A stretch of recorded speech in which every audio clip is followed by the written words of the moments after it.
পাবলিকের যদি গাড়ি হতো 15 বছর আগে বিদায় দিত। ওদের সরকারি চাকরি করে বলে ওদের গাড়ির অনেক দাম, ওদের জীবনের অনেক মূল্য। আমরা গরিব বলে আমাদের কোনো জীবনের মূল্য নেই ওদের কাছে।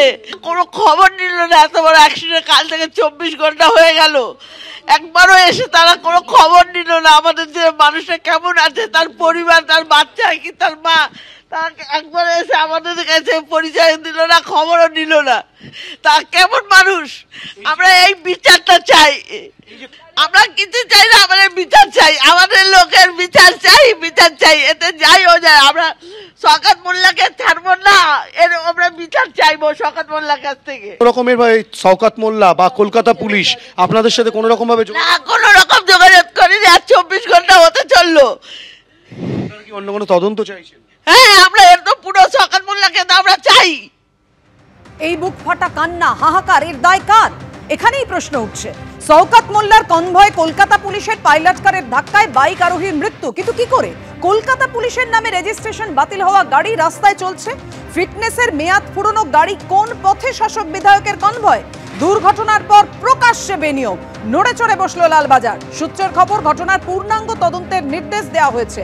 কথা বলবো, আমাদের সঙ্গে রয়েছেন আমাদের প্রতিনিধি ময়ূক ঠাকুর চক্রবর্তী। ময়ূক, একাধিক বেনিয়ম, সেটা দুর্ঘটনার পর তারপর শাসকের নজরে এলো, প্রশাসনের নজরে এলো।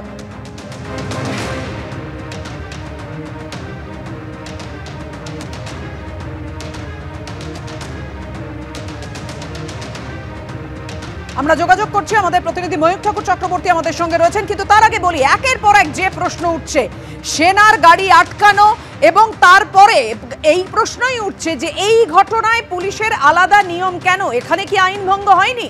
কি করে কলকাতা পুলিশের নামে রেজিস্ট্রেশন বাতিল হওয়া গাড়ি চলছে রাস্তায়?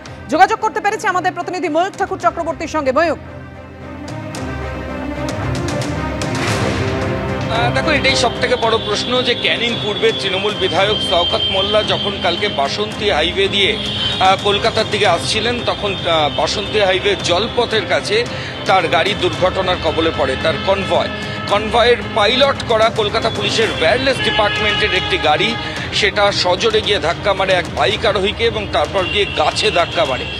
ঘটনার পর ক্যানিং পূর্বের বিধায়ক থেকে শুরু করে পুলিশ আধিকারিকরা সবাই একটা ব্যাখ্যা দিয়েছিলেন যে গাড়ির অ্যাক্সেল ভেঙে গেছিল এবং এই অ্যাক্সেল ভেঙে যাওয়ার কারণে গাড়ির চালক গাড়ি নিয়ন্ত্রণ করতে পারেননি এবং ঠিক সেই কারণেই তিনি জলপথে বাসন্তী হাইওয়েতে এক নিরীহ বাইক আরোহীকে সপাটে ধাক্কা মারেন এবং তারপর গাড়ি নিয়ে গিয়ে একটা গাছে ধাক্কা মারেন। কিন্তু পরবর্তী ক্ষেত্রে ওই গাড়ির যে নাম্বার প্লেট, সেটা এম পরিবহন অ্যাপ থেকে যখন এক্সামিন করে দেখা যায় যে গাড়ির রেজিস্ট্রেশন সেটাই দীর্ঘদিন ফেলড হয়ে আছে। কি করে একটা রেজিস্ট্রেশন ফেলড গাড়ি, যেটা কলকাতা পুলিশের নামে চলছে, যার কাস্টোডিয়ান কলকাতার পুলিশ কমিশনার, সেটা কি করে রেজিস্ট্রেশন ফেলড হয়ে পাইলট হিসাবে চলছে, সেটা নিয়ে কিন্তু গতকালই প্রশ্ন উঠেছিল। এবং তারপরই লালবাজারের তরফ থেকে যেটা জানানো হচ্ছে যে এই গোটা ঘটনার পর ওয়্যারলেস ডিপার্টমেন্টকে ইতিমধ্যেই লালবাজারের তরফ থেকে জানানো হয়েছে।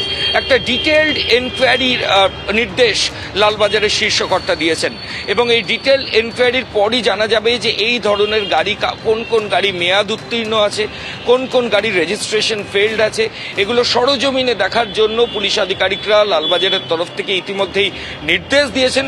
এমনটাই লালবাজার সূত্রে খবর যে যে কোনো পাইলট গাড়ি, সেটা যে কোনো ভিআইপিকে যখন এসকর্ট করবে, তার আগে ডিউটিতে আসার আগে সেই গাড়ির এক্স্যাক্টলি কি স্ট্যাটাস সেটা কিন্তু এক্সামিন করে দেখতে হবে। যদি মেয়াদ উত্তীর্ণ হয়, কোনোভাবেই ওই গাড়ি পাইলট করা যাবে না, এমনটাই লালবাজারের তরফ থেকে নির্দেশ। এবং আর কোনো গাড়ি এই অবস্থায় আছে কিনা তারও একটা তালিকা কিন্তু তৈরি করার নির্দেশ দেওয়া হয়েছে আজকে লালবাজারের তরফ থেকে।